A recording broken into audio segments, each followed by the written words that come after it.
All right. Good evening, folks. Happy New Year, 2025. Here we are. This is not normal that we gather on a Thursday evening, but because of New Year's Day, went to a Thursday evening this week, and it looks like it worked well for a bunch of people. So this is great. Should be a lot of fun tonight. Just curious. Always fun to know how many people are here for the very first time. A nice handful. Thanks for coming out. Hope you get some value from the evening. My name is Jake Byler. I am your host for the meeting. Have been doing this for a good couple of years. This meeting started back in, I always forget, but probably 11, 12 years ago. And I was involved in the meeting back then. I was not involved in leading it, but been involved for quite a while and get a lot of value from the group. And it's just I say this over and over, but it's a big deal to me. Going to groups like this is where if I could point to the single biggest thing that has helped me in my business and investing journey, it's getting in rooms like this. So it's great with just a great crowd of people. These meetings are, as you know, they're free. They are paid for by sponsors. We have a little work to do on this beginning of the year here. Actually, the sponsors that I'm going to tell you here are our 2024 sponsors, and they are Ben Yoesh, he's a local realtor, Molly from Lanka Federal Credit Union, Jeff Moeller does some private lending, he's here in the room somewhere, Joe Liofsky, Compass Property Management, that's right here, and Dave Wolfe, Principal Mortgage Group, and Chet Lapp, Providence Abstracting. We meet as a board twice a year. We're meeting in a couple weeks here, and we're going to go over the sponsors for this year. Our goal for sponsors is just as a way to pay for the meetings and to provide value to the group. We do not take bids or try to maximize our potential on the sponsors, and we really do try to run it through the filter of what is best for the group. So if you're interested in being a sponsor, there may be an opportunity. I normally get way more requests than what we need. And there's a few of you that are on the list that have already mentioned something. But if you're interested in being a sponsor and you're engaging with the group and you feel like you have a product or service that would add a lot of value to this group, feel free to talk to me about that in the next couple days here.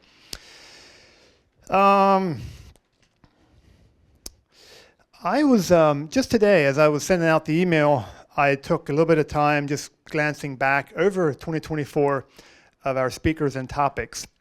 And I just made a list here because I thought it might be interesting for you guys just to do a real quick review of what we went over the last year here at this meeting. So a year ago, in January, I did a presentation on kind of my investing journey, buying my first property in 2006 and kind of talking about that. February, we had Lynn Weaver. Lynn is one of the owners here at Shady Maple. Talked about going through COVID, talked about fun facts about Shady Maple, talked about managing 800 employees. March, we had I moderated a panel discussion with Ezra Smucker from Equitable Builds and Jake Ash, UDA Services. They're up in the Dauphin County area, two young, aggressive business owners. April, we had Judge Jeffrey Conrad. I don't know about you guys, but that is still one of my all-time favorite speakers that we've had here. Quick side note on that. For those of you that weren't here that evening, that was Judge Jeff Conrad from the Lancaster County Court of Common Pleas. And if you're wondering what it had to do with real estate, the answer is nothing.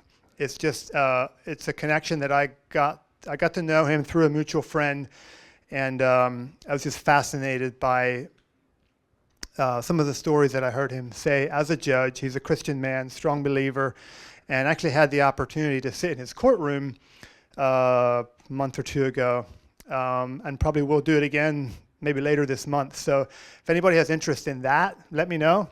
The courtroom is a public place. You don't have to know him to be able to sit in, but really cool experience. So that was in April. May, we had Gary Zimmerman from Twin Pine Ford. He was interviewed by Matt Byler. That was a fun one. June, Eli King, which you're going to hear tonight, Eli King talked about the 5 principles that achievers live by to successfully achieve big goals. That was a fun one.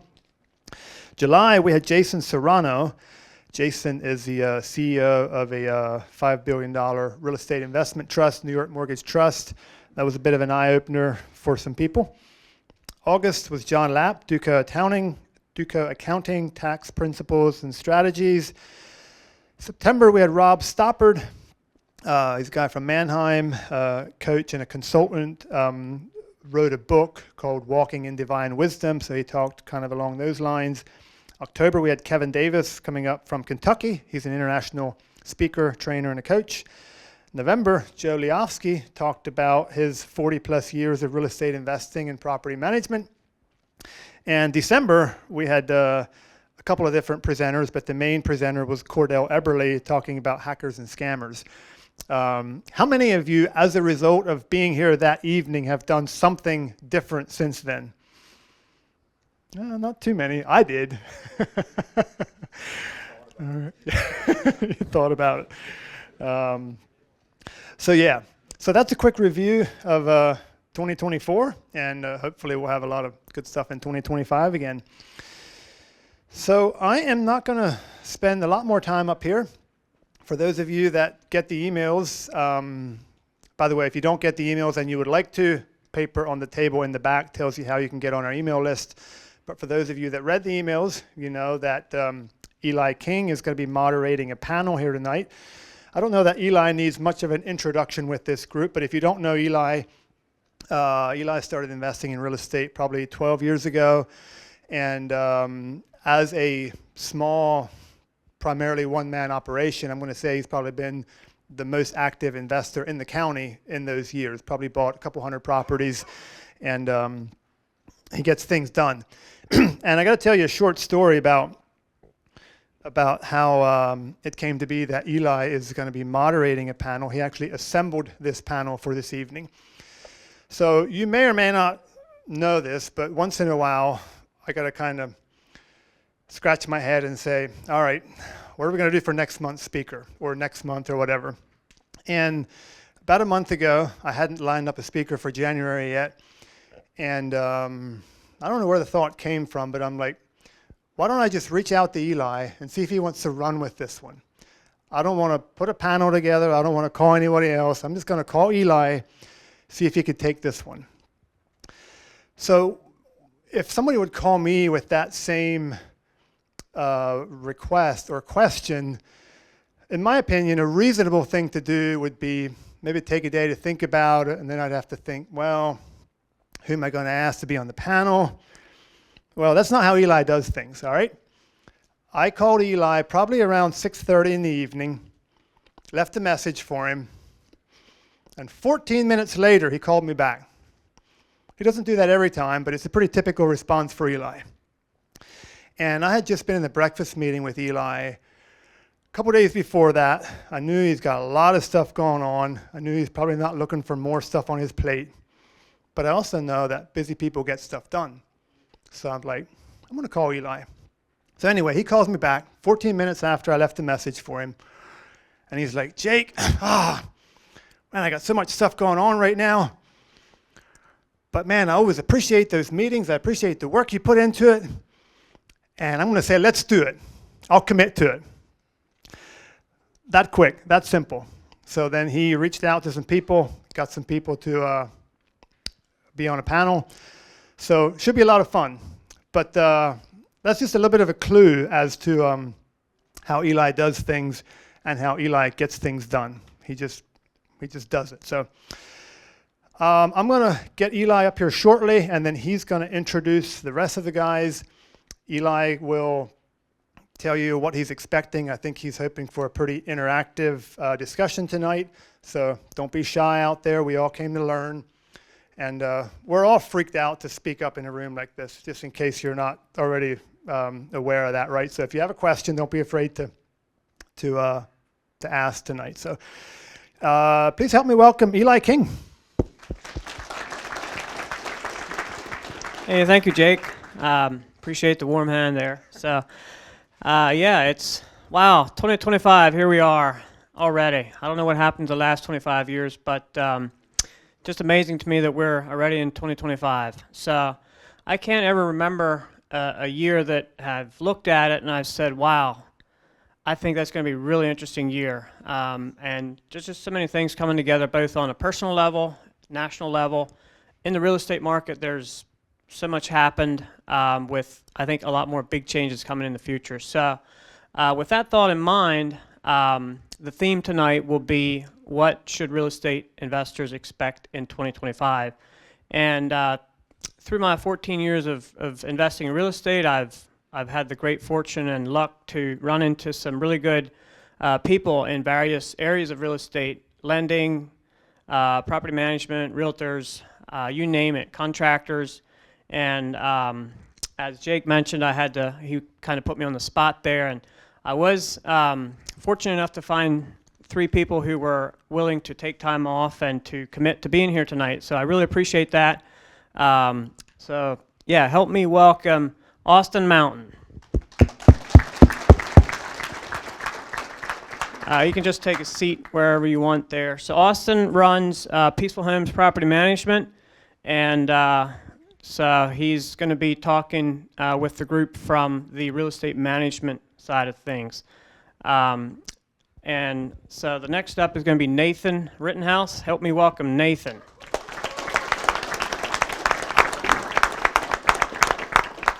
So Nathan started out as a bank teller, and now he is working with Everence Credit Union. And what exactly is your role there? Commercial credit manager.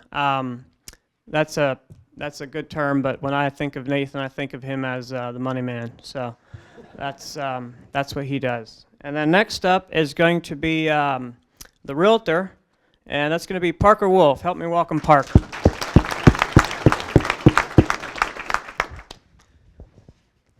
All right, guys, you heard it. We've got 2 mics for 3 guys here, right? Sweet. Yeah, we can share. You good?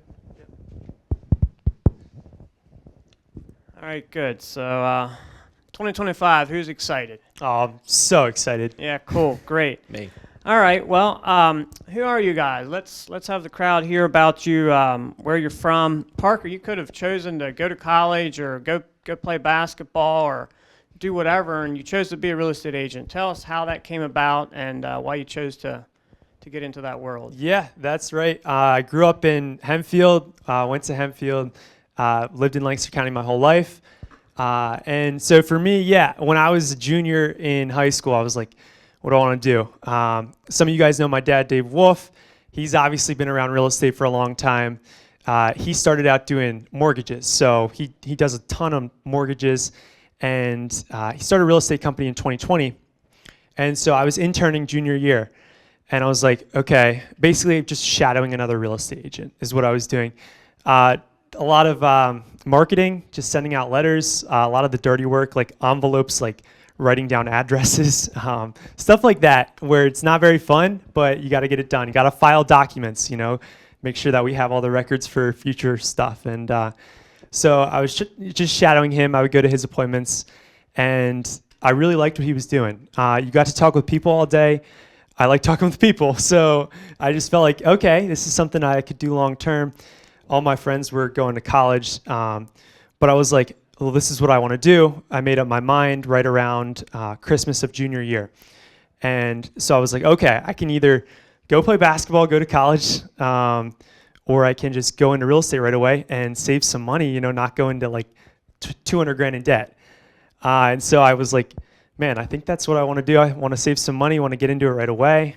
And I like what I was doing, so I could just do it 4 years earlier.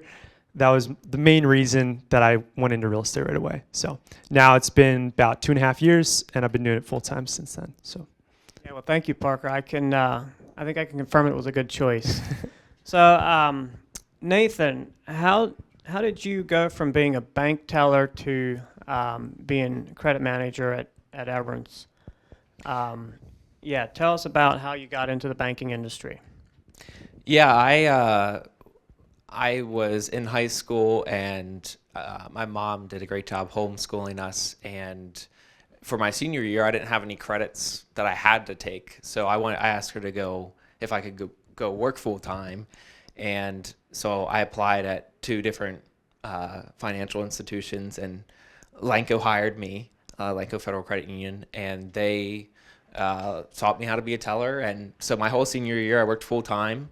And then I decided to go to college, and I thought I was going to leave my job, and that would be it for banking. And then it worked out that I kept my job as a teller and worked and got my associate's degree while working full time for the credit union.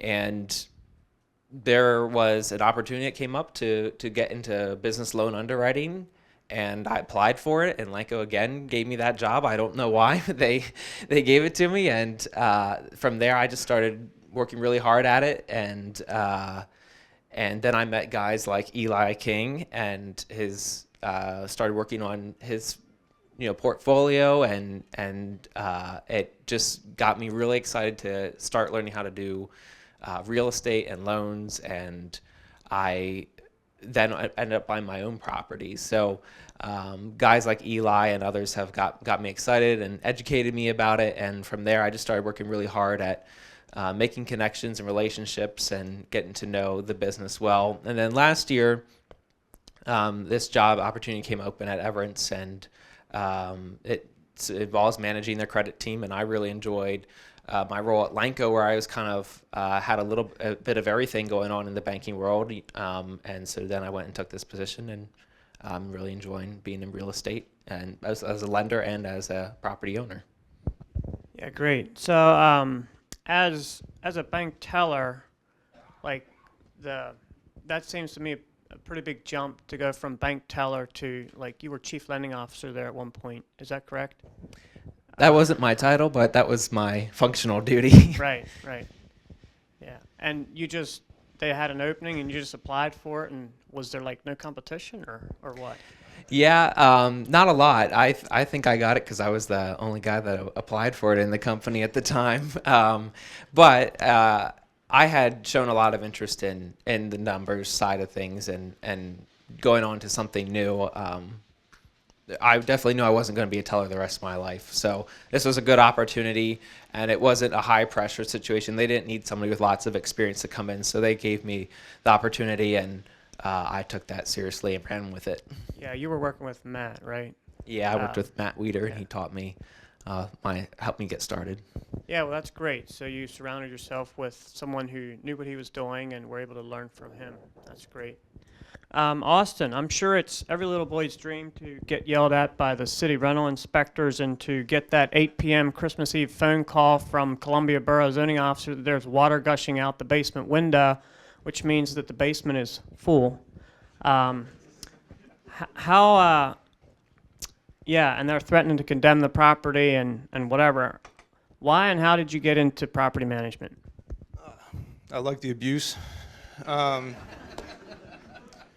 I got into property management kind of by accident. It took me a long time to grow up. I bartended for a long time, and then I wanted to get into real estate, and I didn't show that I made any money because I bartended and made cash, and best way not to pay Uncle Sam. So, well, there's better ways now but that was what I thought then. Still, I got a job working for property management because I thought the best way to do it was figure out how to do it, how to manage the actual assets. So that's how I got into property management, and I've been doing it ever since.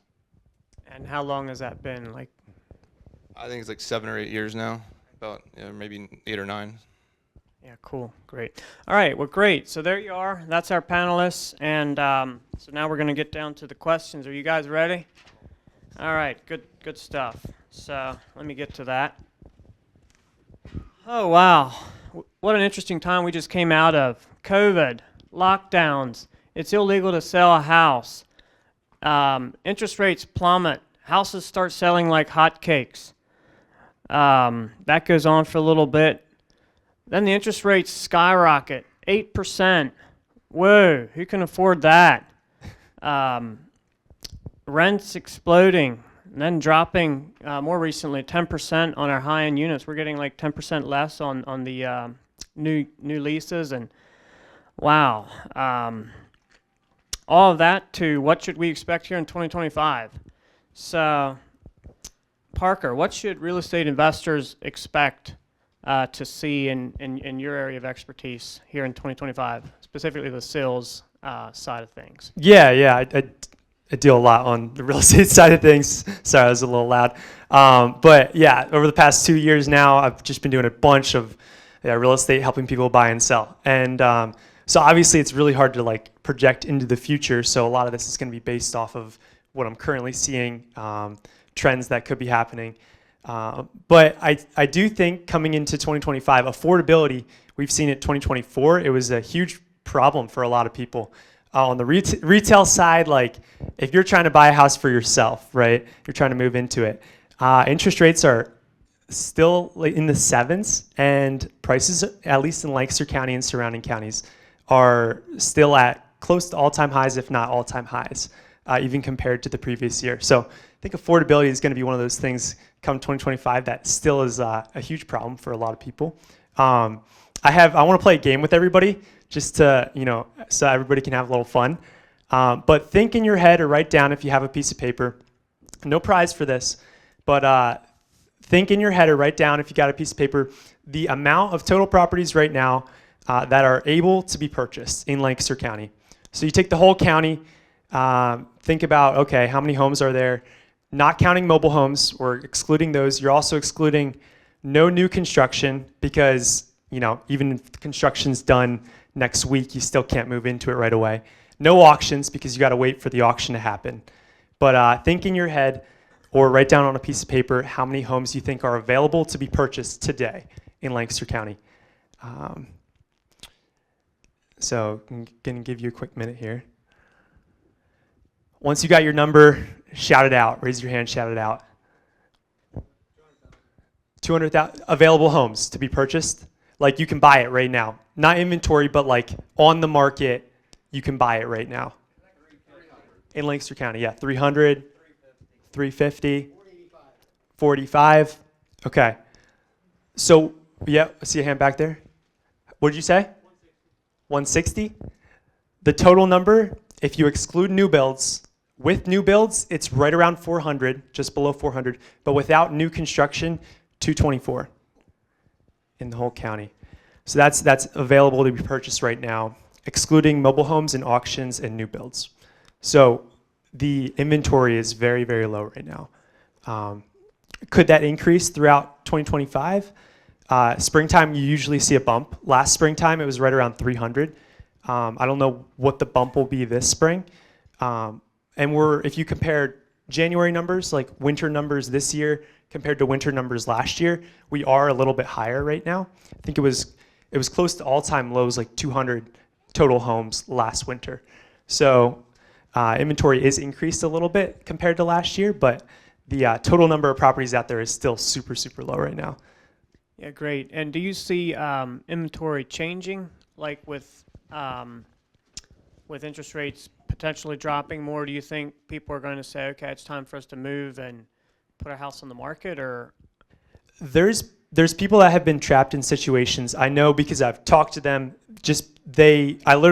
I do a lot with basketball as well. And I was just talking to my assistant coach today, and he's one of these people. There's a lot of them out there. He's just one of them, but they're trapped in their homes because they have a really low interest rate, and they don't want to sell because they're going to have to take on like a 6 or 7% interest rate.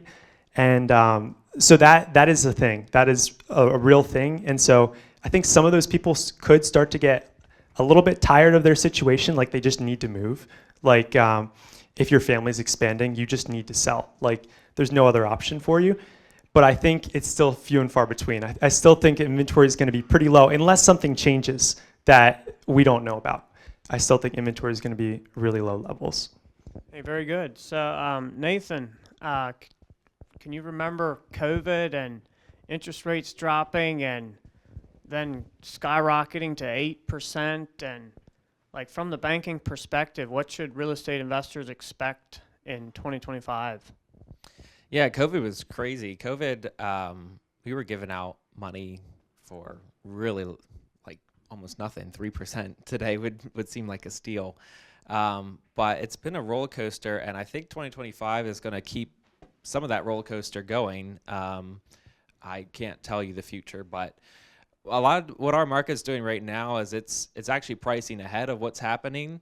So one good example is on November 5th this year, the stock market was at one level, and then November 6th the next day, for no changes, no, the same president still in the White House, the stock market skyrocketed. And it was looking forward to what the people in the economy thought would happen in the future under a new political party in office. And I think all of that's falling out into other areas of the economy and even in lending. So right now, a lot of lenders are actually pricing ahead of the curve. So right now, rates just dropped another quarter point, which makes it a 1% drop from September through December this year. And a lot of lenders are thinking that there's going to be more drops in 2025. So I think that's going to add to some of the chaos. People are excited. The last 2 years we've had rates up much higher than usual. Wall Street Journal Prime was at 8.5%. We're down to 7.5%, and some people think it's going to drop further.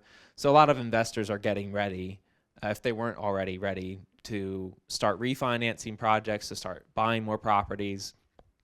And also investors are looking at more opportunity with more inventory on the market. Something that Parker mentioned with people not willing to move right now because they don't want to take their 3 or 4% rate and move it into a 7 or 8% rate. Well, they don't need it to get down to 3 or 4% to be able to move. They don't have to match rates. Maybe the target for them will be when it hits 5.5, then I can sell my home and move into something bigger or change locations into another state. So I think, if we get to some of those points like 6 or 5.5, when people start getting more ready to move, then there's going to be more inventory and opportunities for investors to purchase properties. And I think that'll make people like me a lot more busy. Hey, that sounds great. 2025 is also going to be a very interesting year and a big deal for those of us who got a mortgage in 2025, a commercial loan that had a 5-year lock. There's going to be a 5-year lock is going to roll out, and we're going to be subject to the new and, for the banks, improved interest rate. Nathan, do you see any like negative repercussions or any challenges other than just a higher payment for the investor at that point? Well, my bonus might be bigger. No. So yeah, that's good. If you have especially a commercial loan right now, go home. If you don't already know your paperwork, go home and check your paperwork right now. It's almost universal, not always, but almost universal to have a 60-month lock on your initial rate. So if we're in 2025, that means it was 2020 when you got your rate and you were probably in the 3s or 4s, and that's a really nice rate. So go home and check your paperwork and see when your rate expires. Typically, your lender will say when your rate expires, it updates to a market rate, which means they basically get to choose your rate based on what they think a fair market price is. Sometimes it'll be based off of prime. So Wall Street Journal Prime is the standard index, which is at 7.5%. And they might say you get prime, or you get prime plus 0.5%, or prime plus 0.25%. So go home and check your rates and your promissory notes and see what the terms are on there. And then, just be prepared for that, because you might be enjoying $800 payment a month on your loan, and that could jump up to $1,000 or $1,200 depending on how high the interest rate jump is. A lot of people refinanced in 2020, so a lot of notes are coming due in 2025. And then, if you're looking at that and you're concerned about the rate, or maybe you want to lock in your rates again for another 5 years or refinance your property, start just talking to your lender now. You don't have to do anything with your lender. You don't have to refinance right now, but it's good to just find out all those details.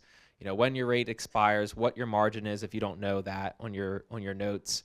And then a lot of times you can actually work with your lender to fix the rate for another 5 years, which not everybody knows about. So typically what happens is after your first initial 5-year period, your rate will start updating either every year or every month. And if you go talk to your lender now, you can get that fixed in for another 5 years, or consider refinancing that or making other plans. Thank you, Nathan. So Austin, wow, COVID, lockdowns, tenants can just stay there and pay rent or not pay rent, whatever they want, to being able to, rent out any unit in any shape for whatever price, to, now really having to work hard to fill vacant units. What should investors expect in the rental market in 2025? Yeah, I think we're coming back to a little bit more reality.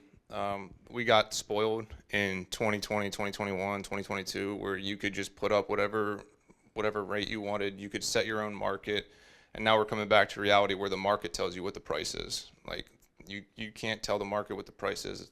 The market will tell you what the rate is. So we're going to see more of that, I think. And then are you doing anything different more recently, like in marketing, to try to get ahead of that curve, or are you just trying to get the owners to be more realistic with our expectations as far as Yeah, rents? we're trying to make sure everybody understands what we're seeing. We be trying to set expectations. This is what the market rate is. Here's what we're seeing that's filling, and here's the kind of tenants we're getting at this rate. Because you could still put it up for whatever rate you think you want to get, and I'll fill it for you, but not with somebody you want in there. Like, anybody can come in there and pay $2,000 for something that should rent for $1,500, but 3 months later they're going to stop paying and they're going to trash the place. So to get good tenants, you're going to have to go to what the market rate is. So we're having these conversations up front. We're showing the data that we have on what we're renting for, what we're kind of seeing, and then we're adjusting quickly. If we see something, we post something up there and we're just not getting interest, we're adjusting it quickly. The thing too, I think, to remember is it's not so much a drawback as the numbers before weren't realistic. We were renting stuff in the ghetto for way more than anybody should ever want to rent for. I think part of that came into play was there was a ton of work from home, where you had people coming from California, New York, New Jersey, that the worst part of Lancaster is nowhere near some of the places they were working at in Philadelphia or New York, and it didn't make any difference to them. They could pay $2,000 a month for something that there it's $3,000, and it's a better area. The work from home thing's dying off quite a bit, I think. I think people are coming back to reality, and it's adjusting the prices. Yeah, great. I personally also think that the consumer, like the tenants, are just tapped out. Like, there's just not as much extra money floating around. High cost of groceries, I hear that a lot, and I don't grocery shop a whole lot, but it's true that you really can't get much for $100 anymore in the grocery store. So I think just a combination of all those factors, I think it's important for us as landlords just to be aware of that and to set realistic expectations. I personally have a little difficulty with that because on the one hand, Nathan is telling me my rate's going to go up here very shortly, and on the other hand, Austin's telling me I'm going to get $200 less than I rented it out for 2 years ago. This is only the high-end stuff. The more like basic or affordable units, we're still getting, I think for the most part, year-over-year rent increases because they didn't catch up quite as fast to the market appreciation. But on our high-end units, we're definitely seeing a pretty big difference in the price that tenants are willing to pay. Another aspect of that might be because we have a very large number of new construction apartment buildings, large apartment buildings, 100 to 200 units that have been and are getting completed here in the past year and a half.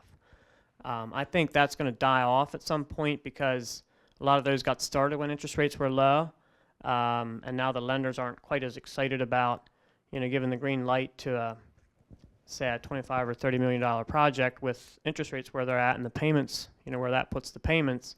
And all these projects take 2, 3, sometimes even 4 years from start to finish with thinking about it, planning, designing, permitting, to actually building it. So I'm thinking we're going to have a decrease in the number of new high-end units completed, which I'm hoping is going to help us out a bit on the existing rental side of things. But even still, we have headwinds, and it's definitely not as easy as it used to be. So just not the end of the world. Just need to reset our expectations and to plan accordingly. And for me, I hate long days on market. So I like to price my rentals where they'll go quick because if you have a vacant rental for a month, you have to get a lot more in rent just to make up for that. and you're behind the curve very quickly. Like if you have a $1,800 rental and you lose a month because you're unreasonable in your asking price, you're much better off getting $1,700 and getting it filled. You make more money that way. So just for me, it's hard because, well, I used to get $2,000 and now I can only get $1,800. That bites, but it is what it is, you know. And just so we, just knowing that helps me personally to be a little forward thinking in my expectations. So, all right, great. Does anybody have any questions surrounding any of that? Yeah. Directed to Austin, you know, I've seen some of these large apartment buildings coming online, and some of the rents are unbelievably high.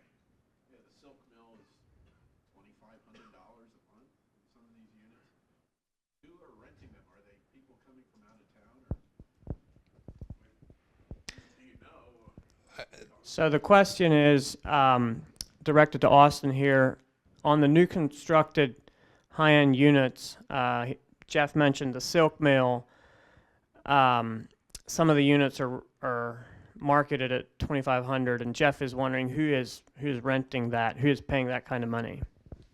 Yeah, I'm not sure who is capable, because it's not our tenants, and it's not what we're seeing on over and over again. Like we're seeing people that are strapped for cash, and I saw an LNP article back in earlier, like September, November, was saying that over 50% of Lancaster County renters are spending over 30% on their housing. So I don't know if they're coming from Philadelphia, New York. That's the pitch that people have been telling me, that, oh, we're going to get people coming in that want to travel into Philadelphia. I don't see it as I don't think it's going to be successful long term. I actually think that's where we have some, Eli mentioned about it's this year that they're not going to continue doing these new builds, but what I think is going to happen is these people may do it for a year and they realize this is not sustainable, that this doesn't come with the amenities that I think it does, and they're going to come back to us. Like if you weather the storm this year and stay conservative and get good tenants and don't go crazy, you're going to have opportunities that keep coming to you, because what jobs are coming to this area that can say somebody can pay $2,500 for a 2-bedroom? I mean, it's not very likely. Does that answer your question? Jeff thinks it's pie in the sky. So anyhow, we'll see if he's right or not. I will say that the Silk Mill is a really nice project, and they do have some really cool architectural features in there that are going to be really nice for the tenants to brag about to whoever they have come over to visit. So maybe that's worth $2,500. I don't know. You got to move in there, Eli. You got to move in there. I'm good. Thank you. kidding. So anyhow, great. Just trying to figure out which question I want to run with next. Okay, well, let's go with this one. What advice could you give a beginning investor to set themselves up for a successful year in 2025? Who wants to go first? I'll start us out. Cool. I work with a lot of beginning investors, so I love this question. It's something that I am personally myself. I have one rental, and then I just ended up purchasing my primary this past year. So yeah, I mean, there's a lot of things that you could be doing. I think the main thing is that, all right, if you find the deal, like if you have a good deal, right, you can get the financing for it. Like, you know, even if you don't have a ton of cash yourself, if you have a good project and you can convince a private money lender that you can do the rehab, or you have someone like a contractor that can do the rehab for you, and the deal makes sense, the numbers check out, like a private money lender is going to want to lend you money in that case, right? If they say no to you, it's a lot of times based on the fact that, hey, the numbers look a little bit tight on this property. Like your ARV number might be a little bit exaggerated. Like you might be trying to push it a little bit. You know, they might not have confidence in the fact that you can get the rehab accomplished. Like there's something there if they decline you that is actually like, there's something that they're seeing that you're not seeing, right? even if you don't have a lot of funds available, if you have a clear path on how they're going to get paid back, a lot of times they'll lend you money. You just need to provide a clear path for that. And it doesn't mean that you need like 25,000, 50,000 in the bank in order to do that. If you have, okay, a clear path on how you're going to get the rehab done, and the deal is good enough to where the numbers make sense and there's margin there for you to make money, you can get the financing for it. Like, it's there right now. There's lots of private money guys that will want to lend you on that because it's a safe risk for them. But if there's something where it's like, hey, the ARV maybe is a little bit exaggerated, or there's no margin there compared to, like, okay, you factor in all the private money costs. There's a lot of costs with real estate. Private money, transfer tax when you purchase and sell the home if you're flipping, costs to refinance if you're refinancing, realtor fees if you're selling the property. Like, there's a lot of costs there that you have to factor in. Title insurance when you buy the home. And so as long as you factor in all those numbers on the front end and they pencil out and make sense, you can have the confidence that all you have to do is execute, right? Like, you're giving yourself the faith, like, hey, all right, even if I haven't bought a property before, if the numbers make sense, I just have to have confidence in myself to execute on it, right?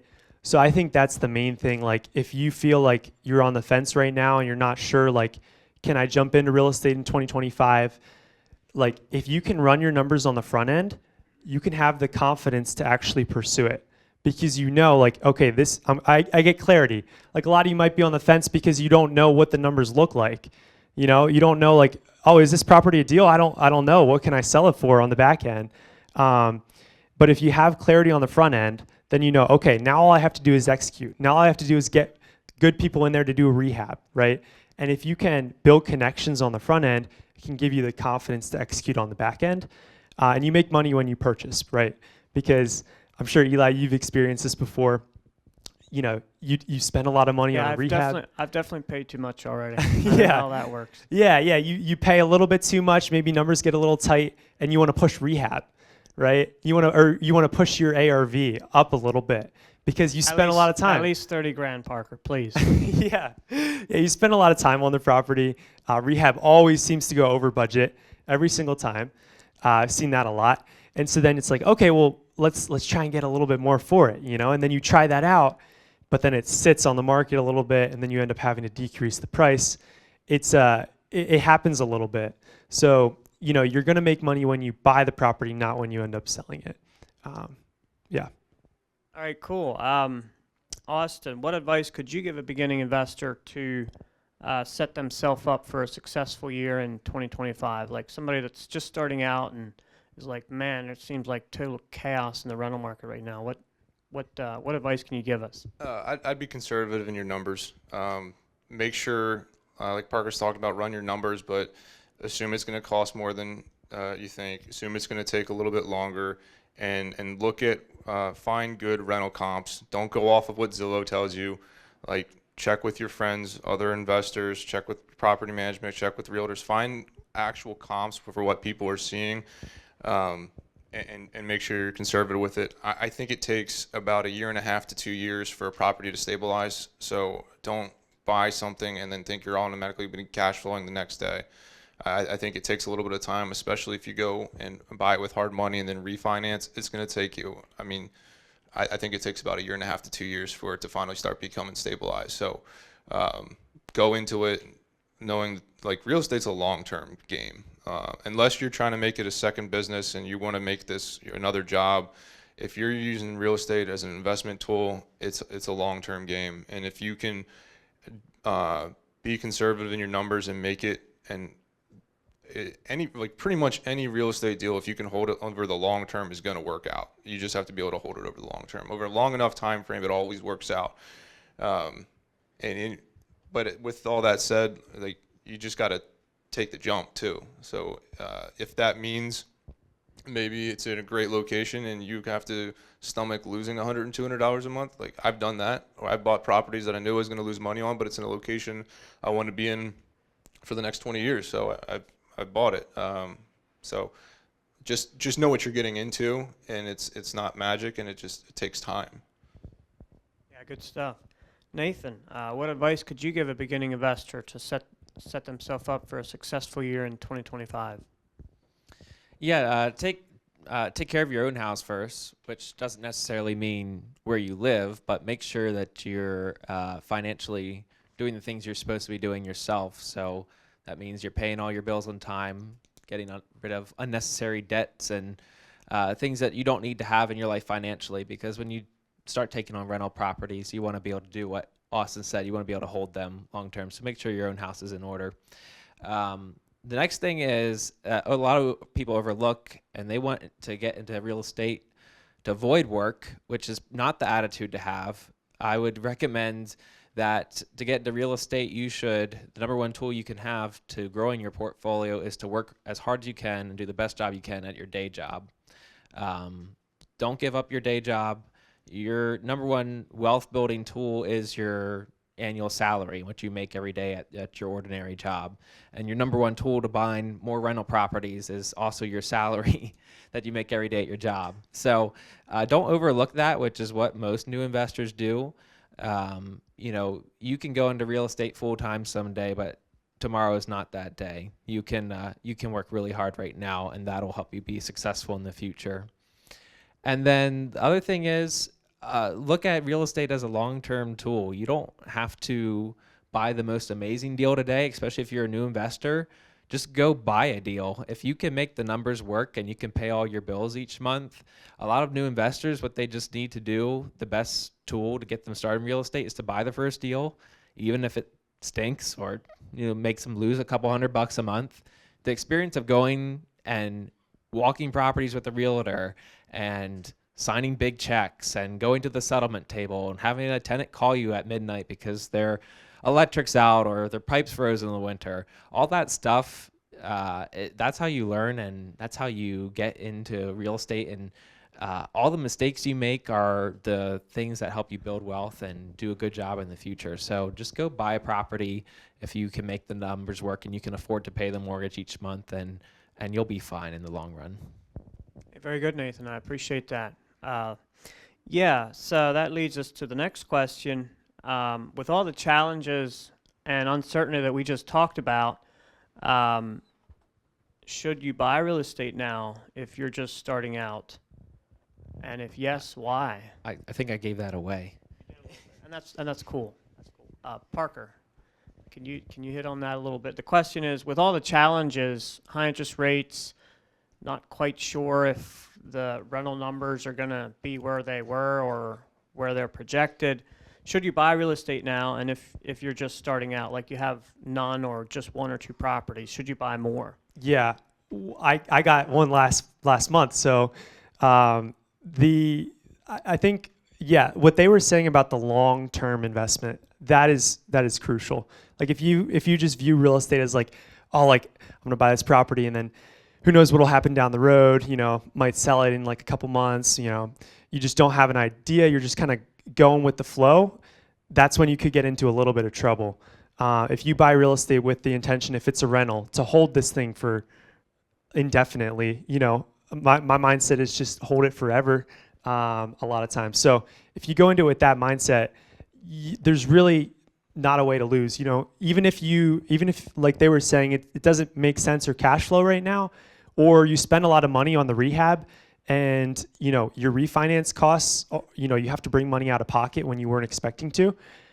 Even if that happens, if you don't sell the property, you don't lose money on it, and holding real estate long term has been, if you look over the last 100 years, like a really, really good investment.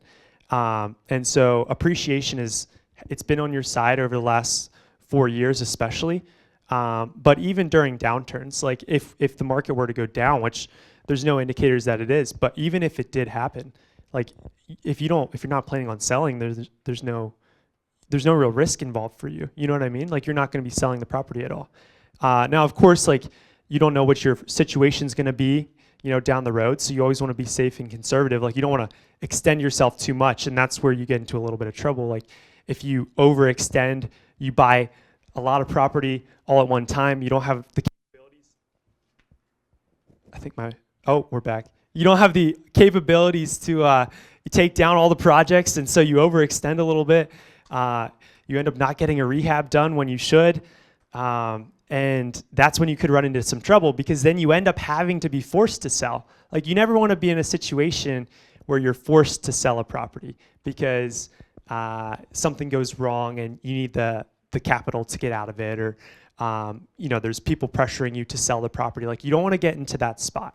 So as long as you can be conservative enough and prevent that, not get into situations where it might be a little bit stretched on you financially, I think you're going to be set up very good long term. And I think that's the main thing, just looking at real estate as a very long term investment. Yeah, great. Thank you for that, Parker. Austin, as a property manager, like with all the challenges and uncertainty, would you advise a beginning investor to buy real estate right now? Like, isn't it going to get easier in the future or cheaper or whatever? Like, should you buy now? Absolutely. I think challenges create opportunities, and time is your biggest friend. So what is the saying? The best time to plant a tree was 20 years ago. Second best time is now. So buy the property, get creative with it. I don't know if there's a better wealth building tool than real estate. Even if you bought one single family home a year for the next 15 years, you're going to look back and be very happy that you did. If you go into it because you saw some seminar about being financially free in 4 years and never have to work again, you'll get yourself in trouble. But if you're smart about it, run your numbers, and buy property, I think you'll be happy that you did. Good deal. Good deal. Any questions on that topic? Oh, wow. You hit the nail on the head. They're like all covered. So good. Hey, yeah. I have a question. Yes, what is it? Hello, everybody. My name is Sai. I just have a question as far as what you guys think, how long you guys think that we as investors it's going to take for us to see reap the benefits of the drop in interest rates. How do you? I don't know if you guys ever looked at like historical, but like everyone's talking about the interest rate and the Fed cutting rates. How long do you think it'll take for us on the commercial side to see the benefits? So the question is, how long do you guys think it'll go until the investors will see the benefits of the lower interest rates? Nathan, that would be a question for you.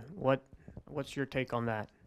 Yeah, it's different for everybody. So, some people might be quicker than others, and depends on the property. Properties, I think Austin mentioned this. It's not. It doesn't cash flow the next day when you buy it. So, it can take 1, 2, or even 3 years for a property to fully stabilize. And by fully stabilize, I mean all the rehab's done, your tenants are in place, you got it fully rented in a smooth operating machine where checks are coming in each month to you and all the bills are getting paid. So it can really just depend. I mean, if you have a project right now that you've been spending a couple years on working on, and you're looking to refinance, it's not the most friendly time because of the interest rates. But I wouldn't tell you to not do that project if you can make it work, because sooner or later the rates will come back down. We'll go through, we go through up and down cycles all the time, and you'll get to refinance at a more affordable rate and be able to cash flow your property better. Yeah, it just depends on your project. Great. Parker, from a sales perspective, what do you expect would happen if rates were to drop, say 1% in the next year? Do you think that would increase demand or increase values? What would happen if in fact rates dropped 1%? That would be fantastic. Yeah, if rates drop 1%, I think everybody in this room would be pretty excited, especially if you already have property. Like if you have property where you're looking to maybe refinance down the future and rates did end up dropping 1%, that'd be great. I think there'd be a lot of that.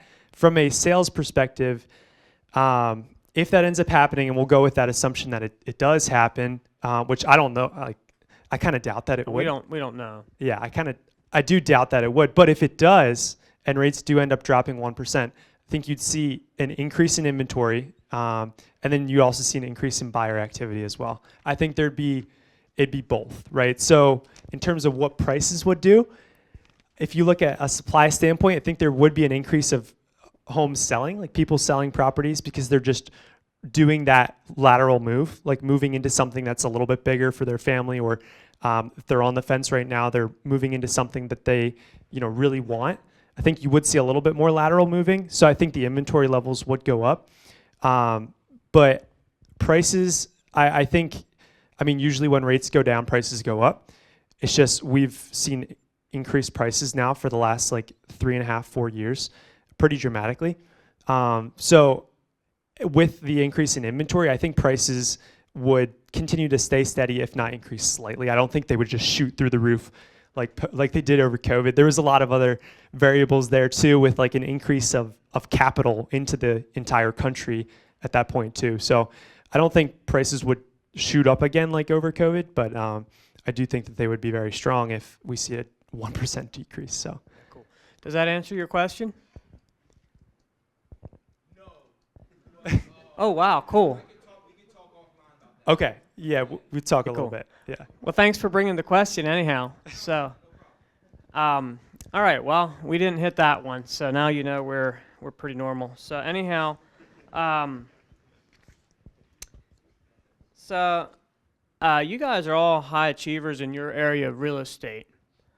You get things done, and still you maintain a very high level of customer service. How do you get so much done effectively while at the same time maintaining a very high level of customer service? Austin, how do you do it? I work 7 days a week. Oh, cool. Thank you. I mean, I don't have a smart answer for you. I'm not very intelligent, so I just work harder. That's kind of the key to me, is just I've been trying to get better at that. I have a great team, so we try to do systems and get our team to understand certain things. But I think you can solve a lot of problems by just showing up to work, and whether it's me or somebody on my team, or just work. Thank you. Yep. Parker. Yeah, that's a really good answer. Just working hard. Like real estate, especially being an agent, is just talking to a lot of people essentially. So the more people you talk to, the more people you work with. Generally, that's like a super broad statement, but it definitely holds true. I think for me too, it's like a lot of times just setting expectations. Like the reason if I miss a phone call, it's just because I'm talking to someone else, or I'm in a meeting or something, like, or I'm doing something else. So then like just calling back right away, or just staying in touch. Like communication solves a lot of problems too, you know. So good customer service a lot of times just comes down to communication, because I mean, you guys all experience it, like PP&L and UGI. Like, I mean, you never hear from them, you know, or like big, you know, banks, or, you know, whoever, big corporations. A lot of times the reason why they're bad at communication is just because you can't get them on the phone. Like you can't talk to them. So I think a lot of that just comes to, like, customer service just comes down to like communication, like talking to people.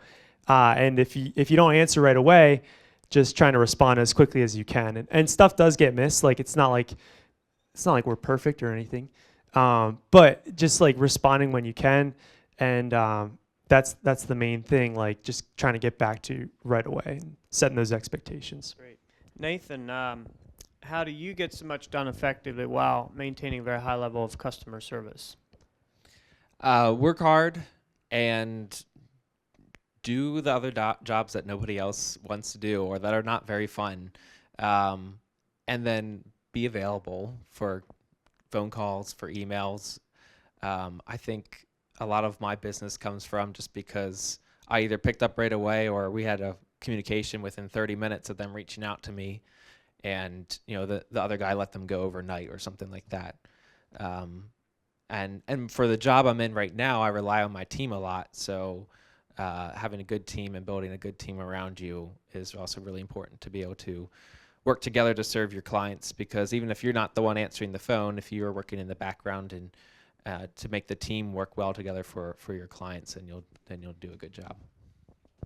Great. Jake, how much time do we have here? It's 8:03, so we got another 27 minutes. All right, great, awesome. I want to do a deep dive in Lancaster City right now. So, Austin, I've had real estate in Lancaster City ever since 2011, I think, and I can't think of a harder time to get along with the code inspectors than right now. Anything from getting yelled at for replacing a roof. So there's a roof leaking, actively leaking, and we're replacing it. We're dumping big money into the city, and we just get yelled at, and they threaten to take my license in the whole city, right? So you got that going on, and then you have more recently, any multi-units fall under commercial code for some reason. I don't get that. How are you navigating that, those challenges?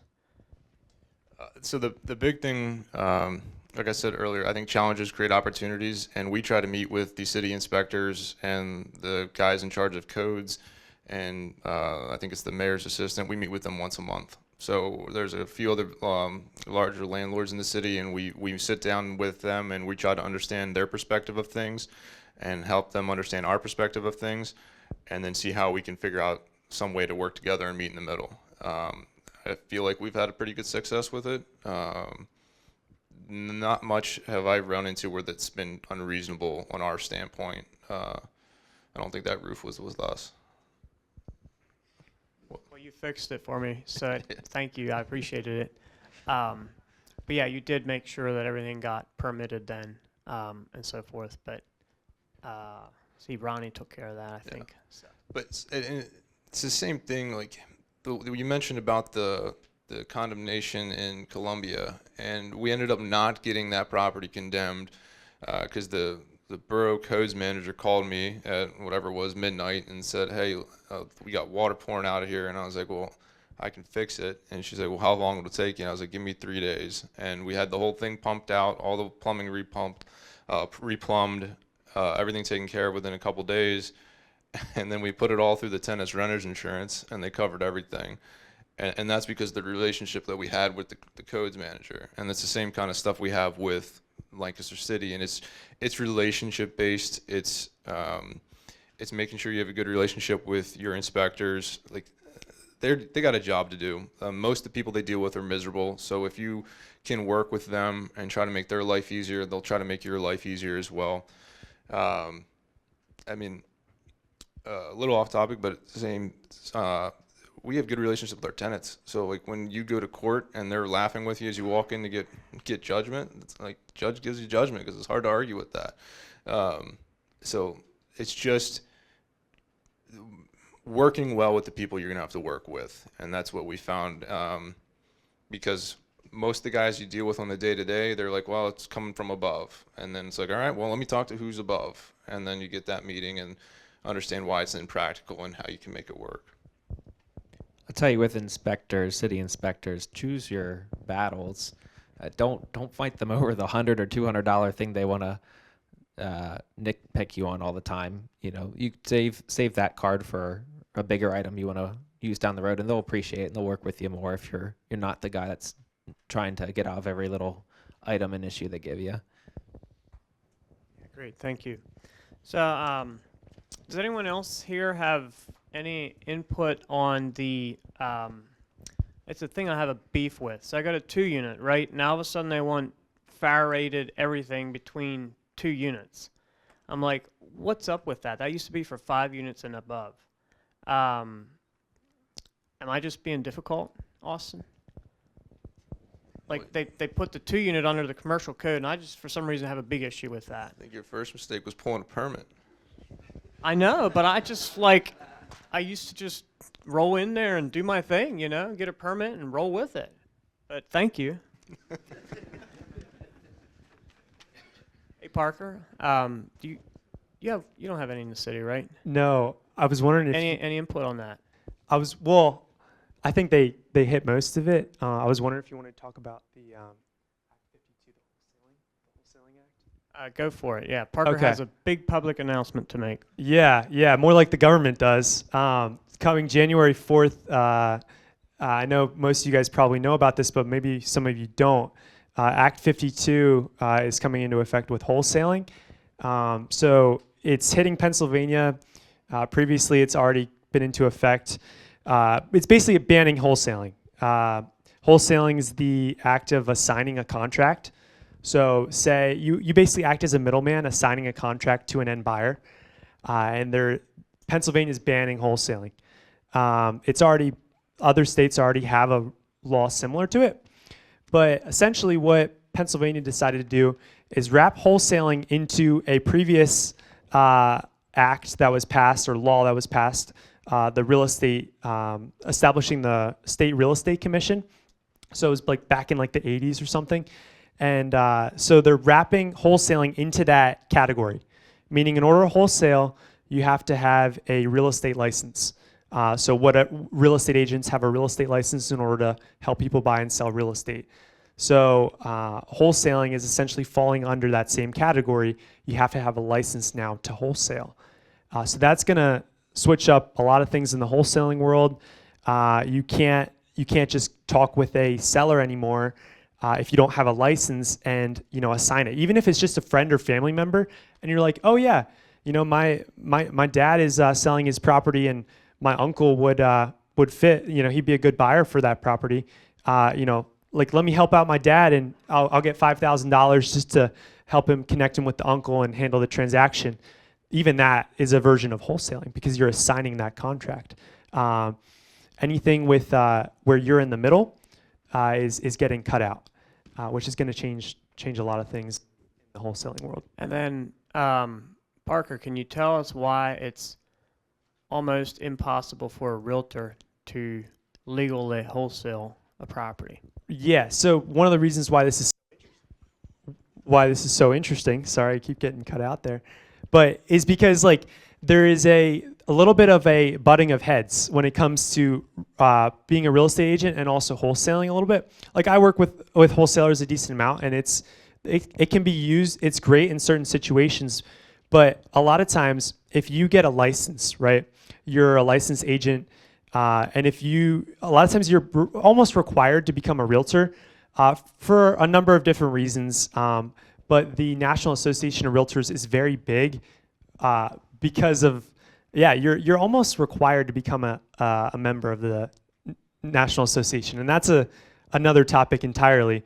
But if you are a realtor, which means you're a part of the National Association of Realtors, you have a set of ethical guidelines that you have to follow.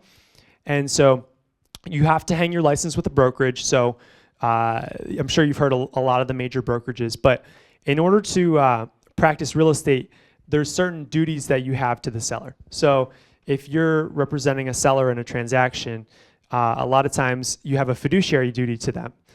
So you have to deal honestly and in good faith. A lot of times you can take that fiduciary duty, meaning get them the most amount of money a lot of times. And wholesaling sometimes butts up against that. Sometimes, not in every situation, sometimes wholesaling is good, and I'm not knocking wholesaling, but sometimes if you are doing wholesaling, certain brokerages might be against it, and it might be a little bit tough. There is certain brokerages that be okay with it, but it might be tough from an ethical standpoint to wholesale at the same time as being a licensed agent. Yeah, unfortunately, there's no lawyer up here, but it could be very easy for me, if I were a lawyer, to see how a seller or a seller's daughter could say, Mr. Realtor / wholesaler, you really didn't give me the highest price you could have. And I just think it opens up for a lot of legal liability. That's just my perspective. I'm not sure exactly how all that's going to work its way out here over the next year or two, but I think any wholesaler here should be very cautious about just making sure you do things the way that it's expected to, and just be aware of the rules, because I think there could be some pretty big legal liability if you don't follow the rules pretty close. That's my take. Have we heard about this act before, or is this kind of new? Okay, some of us have heard about it and some of us haven't. I think some of the interesting parts of the act, you can be licensed and you can assign a contract still if you're licensed, but the seller can back out at any time within 30 days. So how much does that contract mean? It's a lot riskier, right? Because say you're the end buyer and you're buying a wholesale property, you can be ready to go. You get the title search done. Everything is going according to plan. And then that seller ends up deciding that day they don't want to sell the property to you, and you can't do anything about it. They just can back out with no repercussions from a legality standpoint within 30 days or up until settlement. So if settlement's on day 20, up until that point. So it does make it a little bit harder. There's a little bit more risk involved. If you're still doing wholesaling, you have to have your license, the contract it's still a contract, it's still in writing, but it's not quite, doesn't have as much weight, because if the seller can back out at any time, it doesn't hold quite as much weight. You're signing a piece of paper, but it doesn't mean quite as much. And there might be a little bit more you could still do if you take title yourself, right? You can still take a property down yourself, purchase it from the seller, and then immediately relist it. You could relist it the next day. You'd still be taking title down. You could double close too. If you don't want to buy the property yourself, you could still double close. You just have to pay transfer tax twice. So that, is going to become a thing, transactional funding a lot too. So, yeah. Yeah. Any other questions or comments, input about the wholesaling changes? All right. Well, at least we all know what's coming down the road. So, on customer service, I just admire all three of you guys for your customer service. Austin, that story on the basement water thing was one. How do you translate your personal dedication to high customer service to your team members? And I know that's imperfect and always an ongoing process, but just tell us how you place such a high value on, like in this case, running out in the middle of the night and just dealing with this thing. That's one of the toughest parts, is trying to get the team to understand the importance of stuff. And it's part of our core values, commitment to excellence. So that's in there. So we kind of hammer on that. We have weekly meetings with my leasing team. I actually meet with them twice a week. So we're just constantly trying to go over stuff. I have open door policy where I like them to, and I'm definitely not great at this, but I like them to try to come to me with a question, but then tell me what their answer would be, and then we why is that your answer, and then kind of go through it, and just try to get them to be on the same page. We've tried to go over how to buy properties. Like, I'd love for everybody on my team to own a rental property, because then they would understand it a little bit better, because you really don't get it until you have one, and you really only just need that first one to get your feet wet to understand it. So we've done that. But it's just living it too. Like, if I don't do it, I can't expect them to do it. So it's just that. All right, cool. On customer service, Parker, you have a really good story on. Remember that seller that you were going to closing for, and you somehow insulted some woman. I forget, was it the other agent or was it the whatever? And so Parker rolls into the he'll take one for the team, and he did in this case. He just swallowed a big pill of humility and somehow did it. But the way I remember it, he rolled into settlement. The seller wasn't even there. He had pre-signed or given Parker POA or something, and this big biker dude has issues with Parker. Can you tell us about that, Parker? How did that all tell us the story? Okay, yeah, that was fun. This is earlier. Yeah, this is earlier this year, like 10 months ago or so. So it's property in Lemoyne, and I'm helping the seller sell. Everything's going great. We go under contract. Ends up not working out the first time. I forget what happened, but ended up getting it back under contract. Everything's going well up until settlement. And then they do a final walkthrough. So a lot of times when you end up selling a property, there's a pre-settlement walkthrough. And basically what ended up happening, and they had done this a couple days before. Sometimes they do it an hour before settlement. In this case, they had done it, their pre-settlement walkthrough, I think it was like 3 or 4 days prior to purchasing. And when they did their pre-settlement walkthrough, there was things that were the exact same in the property when they first walked through, but they now did not like. And this was a flip property, so I was working for the investor. I was representing the seller. And there was like little things, like the door, it didn't quite close the way that they had liked. So they took exception to that. They also, when you opening a freezer, it bumped into I think it was like the heating, like the chase for the heat, and they didn't like that as well. It like grazed it as you were opening the freezer. Like dumb stuff. I mean, who cares about that? I wouldn't have even known. I honestly didn't know till they told me. But it was stuff that the seller did not change, right? So if you ever get in this situation where there's someone is coming to you, right before settlement with things that they want monetary compensation for things, if it's the exact same as the first time they walk through the property, you don't owe them anything. That's just, they just didn't like it. Like they just walked through and didn't like it. And so they had come to the seller a couple days prior to settlement, and they basically were asking, they said they wanted, I think it was like 3,000 or 4,000, or they were backing out. They just weren't going to buy the property.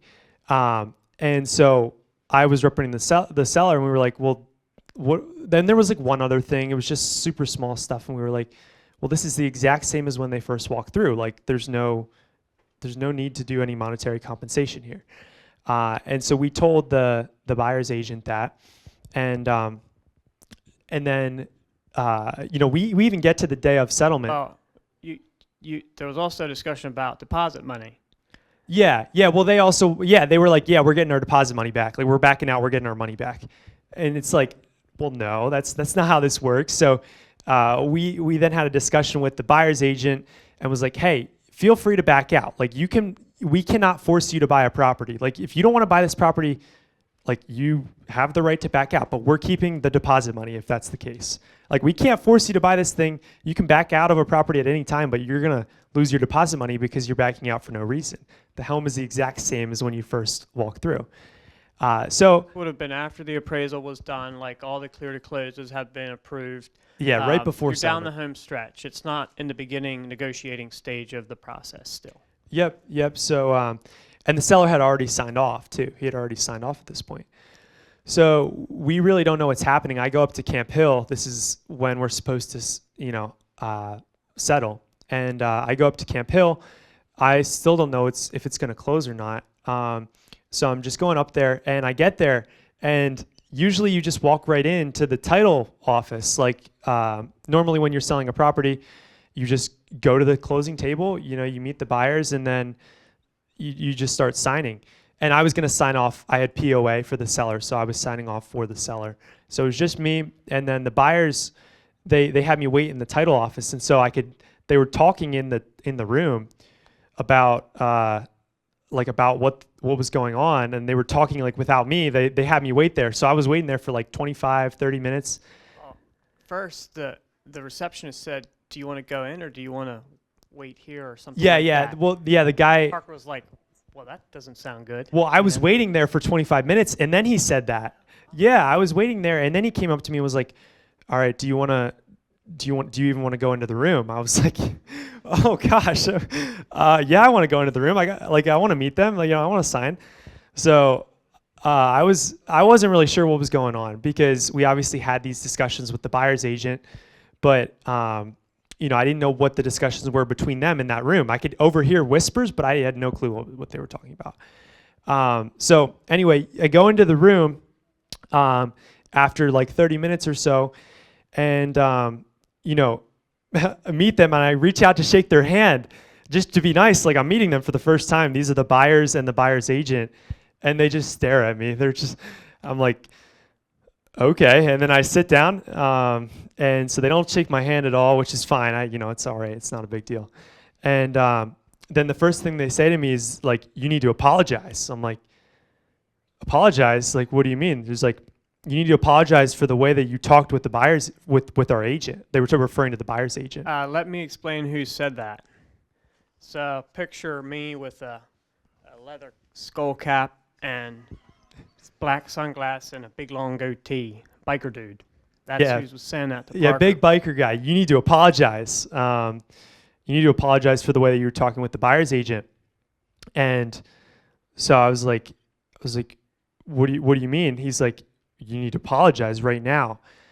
And in my head, I'm thinking like, I just told the buyer's agent, like, we're not giving you $4,000 over these little things. Like, that's what I was thinking in my head. I was like, and I told her that. I just told her that we're not giving you compensation for these things because it's not a real concern. And if you back out, we're keeping the earnest money. That's all I said. But in my head, that's what I was thinking. But I was like, all right, this guy's honestly kind of scary. Like, um, and is this a battle worth fighting? You know, my job as a agent is to represent the seller to the best of my ability, and to get them the most amount of money. But a lot of times that also means like closing the deal too. So in my head, I was thinking, okay, like let's just close this deal. The seller will get their money. I'll get my money. Like it'll all work out, and they'll buy the house. So I just told the buyer's agent like, hey, I'm sorry if I offended you in any way. Like I just apologized to her, you know. And then after that, he was like, oh, it was night and day. It was crazy. He was like the nicest guy. He said, very good. Yeah, he was like very good. And then you know he told me that we started bonding over the gun show at Harrisburg, up in Harrisburg. He had went to that. I did too. So you know, who knows? Maybe we met each other there. I don't know. But then it was all good, and we started talking about Chick-fil-A and stuff. You know, he likes Chick-fil-A. I do too. You know, like who would have thought? So yeah, you know, like everybody is. I think the moral of the story there is like, everybody is just a good person. You just gotta talk to them. You know, well, not everybody's a good person. Maybe some people don't make the best decisions, but like, I think everybody morally is like a good person, and like, yeah, I'm not sure what the communication was and why he thought I was a really bad person. But once he met me and we talked, it was all good. So The big takeaway for me there was sometimes you just need to take a deep breath, and if your first reaction is to raise your hackles, just put your fist in your pocket and just put a smile on your face. Like that's essentially what Parker did, and it just literally saved the deal. Like no kidding, I would have had to work really hard to on the spot, you know, just come up with that big dose of humility. And I just think there was a big lesson in there for me, and I just remembered that story for a long time. So thank you for sharing that, Parker. I really appreciate it. yeah, of course. So, all right, well, cool. We still have a little bit of time here for one more thing, and this is a pretty big one for me. So do you have any goal-setting tips or thoughts that you'd like to share with the group? I know you kind of gave it away by you say you just work hard, which is cool, and that's fine if that's all you have, but do you do any goal setting, and if so, how do you approach it? Any processes? What I like to do is write it down and tell at least one other person, because then you have at least one other person that's looking at you and checking in on you and seeing what you're doing with that goal that you set for yourself. Well, I think it was my junior year of high school. I did a personal finance class, and they had us make life goals. So these were goals that you want to see happen in a year, 5 years, 10 years, and maybe like by the end of your life. And they made us do this project, and we had to write down a number of goals across a bunch of different categories, and we had to share it with the whole class, and everybody knew what everybody else's goals was. And that just helped a lot as far as thinking about the future and making decisions now that will get me to where I want to be.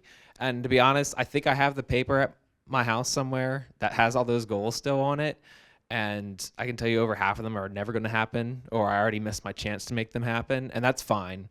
But I think that actually the bigger exercise of making goals is, well, obviously you want to accomplish your goals that you set for yourself, but actually it's just making you think about the future and keeping you focused on something. If you just aimlessly go about your life each day without a real agenda in mind, that's not as productive as if you put your heart to doing something. And even if that thing didn't work out, or you end up changing your mind, which happens all the time, that's completely fine, but you had a motivation, a purpose to go to work, or to raise a family, or to accomplish something big in life that you wanted to do.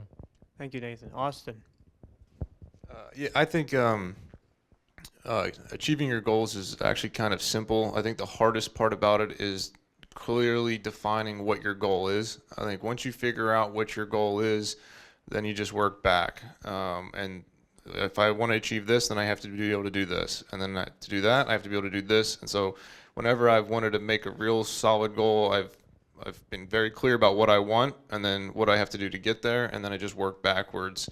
And I think it's got to be measurable, and it's going to have a certain amount of time, and then you can go from there. But I think it's not easy. I wouldn't say easy, but simple, not easy. But the hardest process is just actually figuring out what you really want. And once you figure out what you really want, the rest of it is just like taking a step back and how to get there. Thank you. Parker, any thoughts on that? Yeah, sometimes like I don't know, sometimes it's easy to like set a big goal, like, oh man, in real estate sales, like I want to sell X number of properties. I want to like in the past I've had goals of like, 50 properties a year, 75 a year, or whatever. Just for me from a real estate perspective, right? But for you guys, I mean, who knows if you want to buy your first property this year, whatever that big goal is you want to do. It can look a little bit hard, like it's a big thing, like how do you do that? So then I think like setting like system and process oriented goals has been like really huge. And that's what I'm looking to do this year too, of like, okay, all right, I want to do this X number of like sales or whatever. I want to work with this many of people, whatever that goal ends up being. But how do you get there? It's like the actual phone calls. It's like actually like sending out letters. Like how many letters are you sending out? Like what's your follow up like that type of thing, where it's like the actual systems and processes to like get to that number. Because you could set a bigger goal than you did this previous year, but if nothing changes and you're just saying something, like you're not doing anything. You know what I mean? Like you got to actually have the processes to be changed if you want a different result.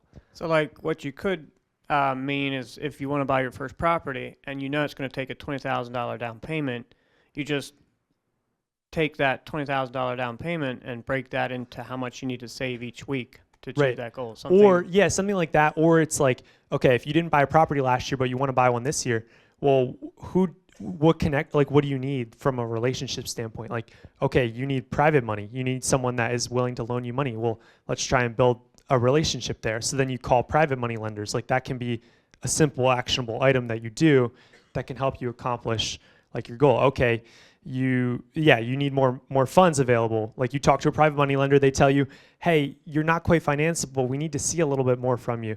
Well, then you can have an attainable goal of trying to save a little bit more income, or like doing something like that where it's like a small step that can like lead you to that end goal. I don't know. That's what I've seemed to work in the past. So, any questions on that? All right, well, very good. I think our time's about up. I really appreciate your time, Austin, Nathan, and Parker. So thank you for coming out. Feel free to step up and ask these guys questions here after the meeting. They'll be happy to talk to you.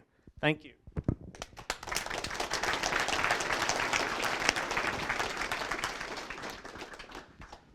Okay, thank you guys. That was fun. Time always goes, seems like it goes really fast, especially when you get 3 or 4 guys up here. I think you guys could have went for another hour solid there, but that was great. Just a couple closing announcements. I don't know if this interests many of you or any of you. I'm actually sharing it almost more from a entertainment perspective than education, but it's a little bit of both. We had updated you guys a few times on the FinCEN BOI reporting. The last update I got on that, which was from John Lapp, my accountant, on December 23rd, a court hearing declared the BOI requirements unconstitutional. On December 23rd, that decision was reversed, reinstating the filing requirements and setting January 1st as a deadline. And this is something where they're telling you you're going to get like a $500 or $1,000 a day fine if you don't do it. So it's like coming down to the end of the year, and it's like, what are we actually doing here? So December 3rd, it was declared unconstitutional. December 23rd, that decision was reversed. And on December the 26th, the Fifth Circuit, whatever that is, reversed the December 23rd ruling, once again holding the filing requirements. So there may be another update since that. I don't know. It's just interesting. Coming down to the end of the year at that point, and they're going back and forth. So anyway, next month, we're going to do something we never did before, which we love doing. I'm not going to call it a debate, but we're going to have a discussion between two people. Think of it as sort of a Robert Kiyosaki versus a Dave Ramsey type of thing, all right? in this room, most of us lean pretty far the one way. I'm one of those people, but I think there's also something to be learned from a Dave Ramsey approach. I'm still working on some details, but our Dave Ramsey person for this conversation is going to be Dave Nisley. Dave Nisley is some of you guys probably know him. He ran for, I think it was the House of Representatives last year here in Pennsylvania. He did not win a spot, but he's a very well-known, very well-respected business owner, and they've figured out how to do some pretty big things with no debt or minimal debt. So the goal is not to convince anybody to go one direction or another. The goal is to provide thought-provoking information that might make us leave this room saying, hadn't really thought about that. So that's for next month. So that's our, like I said, that's Dave Nisley is our Dave Ramsey side of that. I'm not sure who the other person is going to be, but we've got plenty of options for that, obviously, because most of us kind of fall into that category. So that should be fun. Hopefully you can join us for that. I think that is it for tonight. So thanks for coming out. I'll see you the first Wednesday evening in February.